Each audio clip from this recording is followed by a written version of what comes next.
on, Brian? How you doing, man? Good afternoon, Tim. Hey, listen, have you seen the latest stats for April, man? It's kind of crazy. Yeah, we were just talking about them before this call, man. So pretty interesting, pretty exciting, I guess. If you're in Calvert County, the number of sales was up 20% last month. Looking good, man. You guys are powering up. Not only that, but I think the other thing you need to look at for Calvert County is the not only the average price, but also the median price. Median price was up 29%. That's Yeah, intense. sometimes I think that throws people off because they think their house. Like the only problem with saying that, Tim, is people will listen to that and they'll think their house is worth more. You got to be a little careful with that because the average sales price is up 5, Right. but you're talking about under 100 sales or right around 100 sales. So just two or Correct. three or four sales That can can skew it swing those dramatically. numbers Yeah. up and down. And you kind of really got to look at them over a larger average of time. But if you look at the number of units sold just for the whole state of Maryland, it's actually down 3.5%.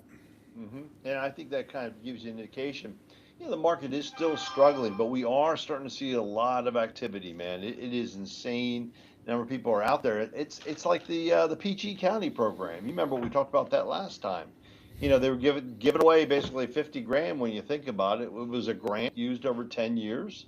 They had a limited amount of funds, but that's the whole point. You got to be in the game to win, especially in this marketplace. You got to be active because you and I both know inventory is down, right? Mm-hmm. Interest rates, unfortunately, up a little bit because of what's going on with Iran and the Middle East right now. So a little bit shy there. So with that being the case, we are starting to see a lot of activity, though, man. Things are still popping. They really are. And I think the spring market actually got pushed a little bit into the into this month. I really do. Yeah, I think that to some respects, people are starting to wake up to the fact that we're in a different market. We're not in the hyper aggressive sellers market. And I think that a few sellers kind of got black eyes and maybe they had to come back. Maybe they had to rethink over things and come back with a different price. Right. I was looking at some listings the other day. 50% of them had dropped the price, and only one of them had sold over the asking price. So I think that we're not in a buyer's market by any means. We're still in a No. seller's market, but it's just not an aggressive seller's market. And even in the seller's market that we're in my opinion, I've been doing this for 12 years now. I think that the level and the standards that Hmm. home sellers have been, preparing their houses to sell has been moving up gradually. So when I started in 2012, I mean, Right. how many houses had all brand new floors, recessed lighting, paint, brand new countertops? Hmm. None. It was a tough time because that was after the Great It's Recession just and the market was in a recovery phase, and it was tough, man. It really was. But I just mean that the idea that you're going to then invest all this time and effort into selling your house just really wasn't a thing. Like homes were Right. never staged, especially in Southern Maryland. Like that was something you did in Northern Virginia, DC, $1 million houses.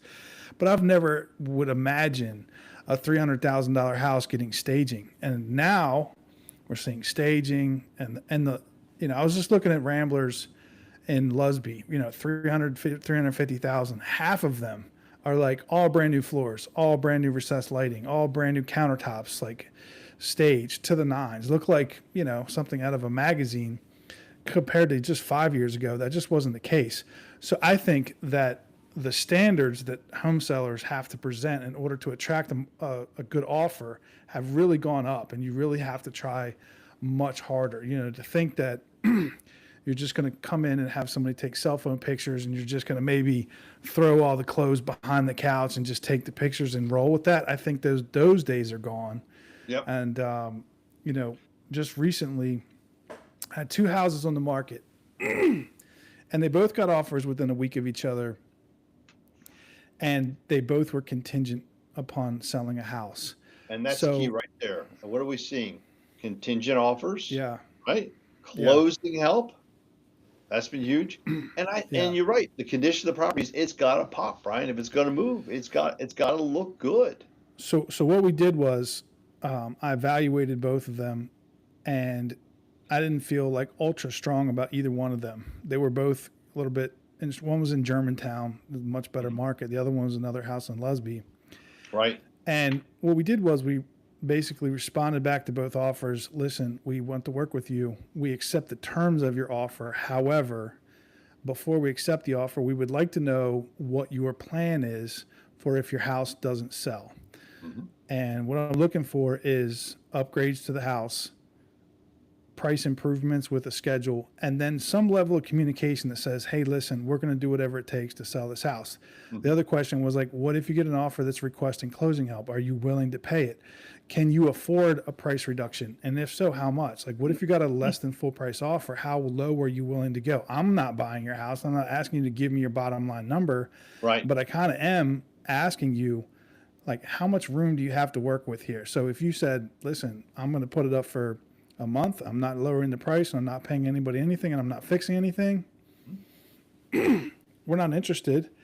So one of the buyers came back and they said, listen, we're not that motivated. We're not going to do anything, and we're not going to agree to any price reductions. And we said, you know what?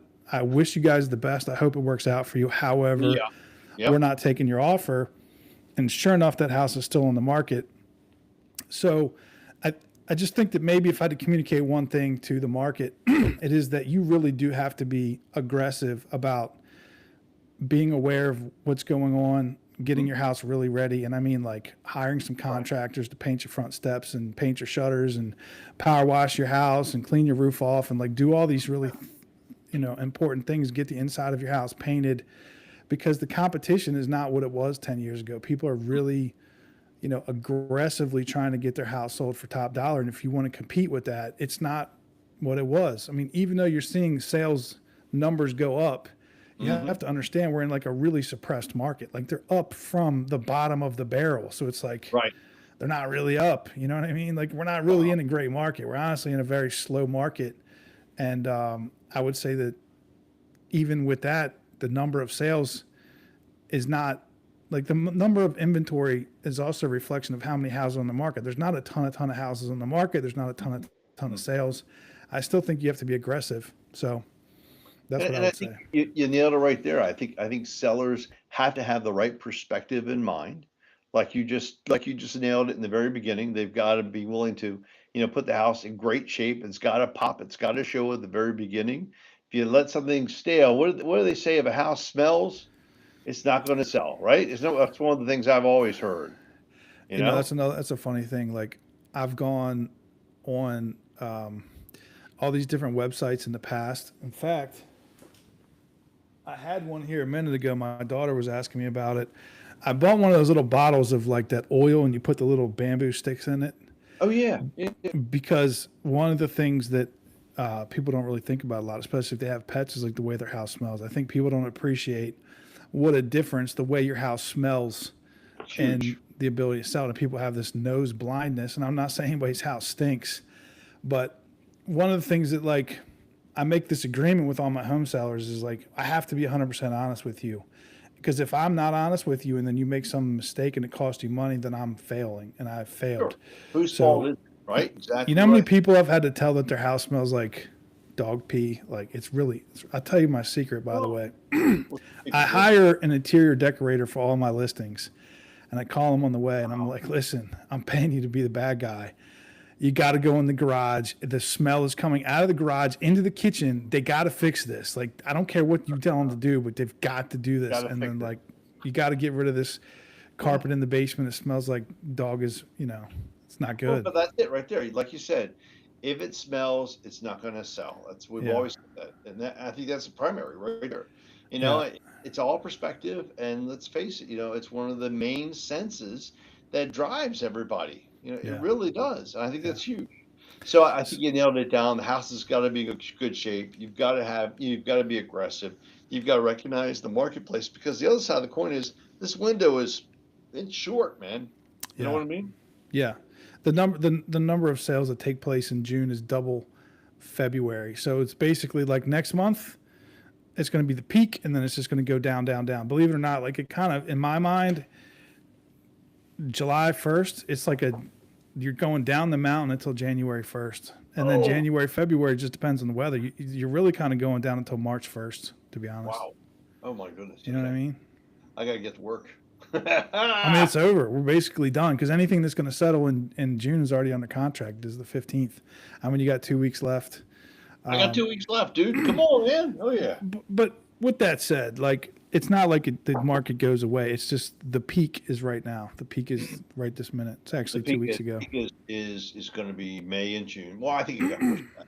I really do. Yeah. I think when the war came out and it pushed everybody back and everybody got on the sidelines, you had the furlough, which to me had a significant impact. Well, I think combination of everything. I think it pushed everybody back. But be that as it may, people wanted to be prepared of where their kids are going to go to school. Yeah. It's huge. A lot of military personnel moving the area during this timeline between now and then the end of August. Yeah. That's a huge piece right there. And then ultimately, let's face it, if people want to make a move, they typically want to do during the summertime because it's the easiest time to move. So Tim, talk to me about this thing you were telling me before we got on this call. You were talking about how people need to realize interest rates.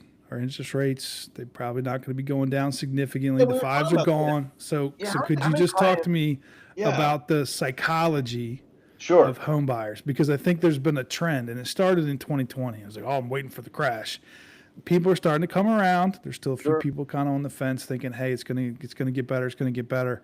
Like, meanwhile, I'll agree, house prices haven't gone up significantly. So it's not like you're not losing at this point. You're not losing 10% a year. However, I would say, what are you waiting for? Like, what is going to be significantly different? That's going to, if it's not a good idea now, then you need to just be comfortable with renting. How about that?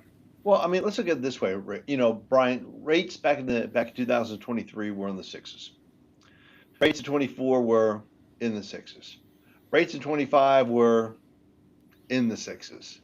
Rates in 26 are in the sixes. What's that tell you, Brian? I mean, seriously, it tells you there's a consistent record across the board. It tells me that I should have refinanced in March when they were in the fives. That's true. Yeah. But with all honesty, I mean, rates in general are not really moving down. And unfortunately, they're tied to inflation. I mean, I don't know about you, but price of gasoline definitely hasn't gone down. It seems to have gone up pretty significantly. So how does that work, Tim? Inflation goes up, rates go up. Okay. Yeah. So inflation goes down, rates go down. That's how that works. That's it right there, man. You could be an economist. There you go. So realistically, what my point is, values appear to be stabilizing right now. They don't seem to be going up significantly. They don't seem to be going down significantly. But with that being the case, you missed basically 3 years of appreciation, guys.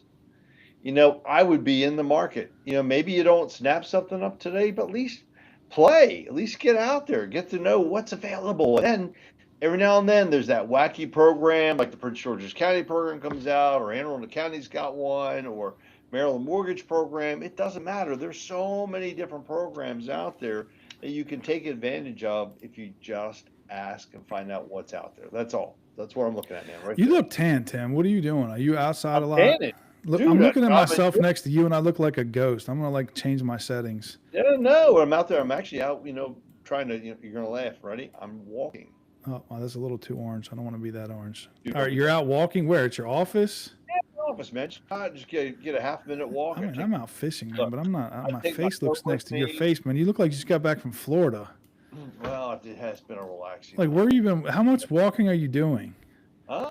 Are you walking like in the sun? Yeah. Do you walk around your office? What are you doing? Laps in Waldorf? Yeah, just do some laps, man. Come on. So you do a loan, do a lap, do a loan, do a lap, do a loan, do a lap. Like, how many laps do you do per loan? Like, is that how you do it, or you do like an application a lap, or? The way I look at it is, I just want to stay one step ahead of the competition. All right, so you do like 3 phone calls, lap, 5 emails, lap. Phone comes with me. That's the beauty of a portable phone. All right. So you're on the phone doing your laps. So how many laps are you doing a day? Are you doing a certain amount of steps or laps, or how are we breaking this down? I'm trying to walk 10,000 steps a day. All right, 10,000. Yeah, man. How's that going? Actually, I'm doing pretty good. How many laps do you have to do to get to 10,000? Well, see, guy, here's the key, man. Around the building, okay, you do about 5,000 is about 20 full laps. Oh my gosh, bro, that's 40 laps around the building. Yeah, to get to man. 10,000, 40 But laps. remember, I'm doing that. When I go park in a parking lot, I'm not parking at the store. I'm Have you parking. timed your laps per minute, like your laps per hour? Oh, but actually, it's a relaxing time. It gets me out of the office, lets me stretch a little bit, gets circulation going. How many lap routines are you doing to get to 10,000? Are you taking five separate lap attempts? No, I only do it once or twice a day. So you're That's all. doing 5,000 or per? You're doing 20 laps each? Yeah, you make it sound like it's so hard, I'm just bro. asking. I'm trying to get in. I'm trying to get into this. I'm trying to Laugh. I mean, think understand. about this. So you're like, hey, I'm gonna go do some laps, and then the Sure. expectation is I'm at my desk and I'm on the phone, and I see Tim walk by, by. Tim is just like, whew, whew, Getting whew. ahead of you. It's, Exactly it's right, just, brother. I'm telling and you, how man. long does it take to get Yeah. in these 20 laps? Is this like an hour? So is this 2 hours No, of walking every day, or 40, like an hour and a half, or like 30 minutes, dude. you can't do 40 laps in 30 minutes, man. That would be like one lap every 20 50 laps in seconds. 30 minutes. 20 laps in 30 minutes. That's all. All Dude, right, so you're doing hey, look, 60 minutes of walking. You're doing basically 10,000 one lap steps. a minute. 10,000 steps is about 2.5 miles. On average, the average person walks a 3 to 4 minute mile, which means, I'm sorry, a 3 to 4 times an hour mile. So think about it. If you Tim, walk, what did you say? What did you, Tim? You're look, if fade. you Look at walk, you. yeah, You're a numbers guy, Tim. You got to break this down. The average so people do what now? I think what you meant to say is they I, work three miles an hour. no, they basically walk, yeah, 3 miles an hour, which is basically a Yeah. 20-minute mile. So think about it. If I'm doing 5,000 steps, it's about 30 minutes. All right, so you're walking for an hour a day to get your 10,000 steps, Combination. Yeah. Walk around and the then you're building. breaking that up between two walking. So you're walking 30 minutes like in the morning, and then 30 minutes in the I'm afternoon. enjoying it, man. Think about it, man. I'm Yeah, out there just kind of hustling a little bit, and also I get up a bit early. yeah. No, I So get you don't outside a little necessarily bit. get all your steps at the office. You get like maybe 8,000 at the office, and then 2,000 at your house. As I can, man. I am running a little low today. Let's see where we're at here. Yeah. Not there yet. I need to get out. All right, man. I'm getting ready to go. All right, I'm gonna go walk. Where are we Uh, at, Tim? How many? I'm not gonna say, man. I'm not gonna All say. right, It's all been a right. light day. It's been a light day. It's Yeah. 6:28. You got 2 hours of daylight left. You're not going to get any more tan though. That's what I'm saying. Like I've been Not fishing today. like three Yeah. times in the past week and a half, and I'm looking at you, Tim. You're like go. I don't know if it's your camera has got like No, a dude. Florida filter on it, or like I'm just looking at myself thinking like, man, I look like a vampire, and Yeah. Tim looks like he's down in Florida, like just hustling, All freaking right. cranking out. Like I should put you know on what I this mean? office behind me is actually fake. I'm actually right now Well, I sitting. think outside your window is like a palm tree, and like the you know what I mean, seagulls out there, like you're getting Oh, ready to we go want outside, and exactly. There you go, man. all All right, right, Tim. brother. I'm glad we All got right, that man. worked out. All right. Back there to hustle. All right. Talk later. Bye.